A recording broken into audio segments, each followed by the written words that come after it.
Christmas అంటే ఏంటి? క్రీస్తు జన్మించిన రోజు. క్రీస్తు ఎవరు? దేవాది దేవుడి కుమారుడు.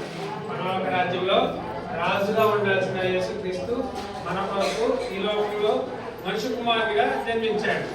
సో ఈ క్రీస్తు రాజు. రాజు అంటే జనరల్ గా ఎక్కడ పెద్ద బంగాళా, సో ధనవంతుల కుటుంబంలో పుట్టాల్సిన యేసుక్రీస్తు మన కోసం పశువుల పాకలో పేద నరుడి రూపంగా జన్మించాడు. సో అది ఏం చెప్తుంది మనకి? మనం ఏ విధంగా ఉండాలి, మన జీవితంలో ఎలా ఉండాలో ఆ యేసుక్రీస్తు యొక్క జన్మ విధానం చెప్తుంది.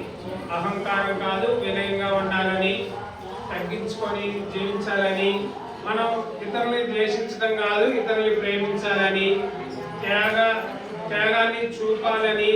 సో యేసుక్రీస్తు జన్మం ద్వారా మనం నేర్చుకోవాలి. సో మన జీవితాన్ని మనం పరిశీలించుకొని పరీక్షించుకొని మనము ఇతరుల పట్ల ఎట్లా ఉంటున్నాము? ప్రేమతో ఉంటున్నామా? వాళ్ళని ద్వేషిస్తున్నామా? లేకపోతే మన తల్లిదండ్రులని, పిల్లలైనట్లయితే తల్లిదండ్రులని ప్రేమిస్తున్నామా? వారు చెప్పే మాటలు వింటున్నామా అనేవి మనంతట మనం పరిశీలించుకోవాలి. అదేవిధంగా యేసుక్రీస్తు ఈ భూలోకానికి రావడం ద్వారా మనకి రక్షణ ద్వారాలు తెరిచాడు.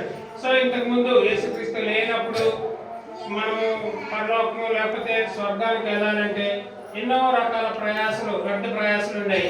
యేసుక్రీస్తు ఈ లోకంలోకి రావడం ద్వారా, యేసుక్రీస్తుని నమ్ముకోవడం ద్వారా మనం సులువుగా పరలోక రాజ్యానికి చేరుకునే రక్షణ మార్గాన్ని మనకు చూపించాడు.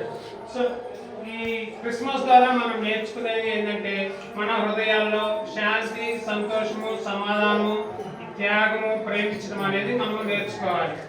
ఆ విధంగా ఉండటానికి దేవుడు మనకి సహాయం చేయను గాక. మరొకసారి అందరికీ క్రిస్మస్ శుభాకాంక్షలు.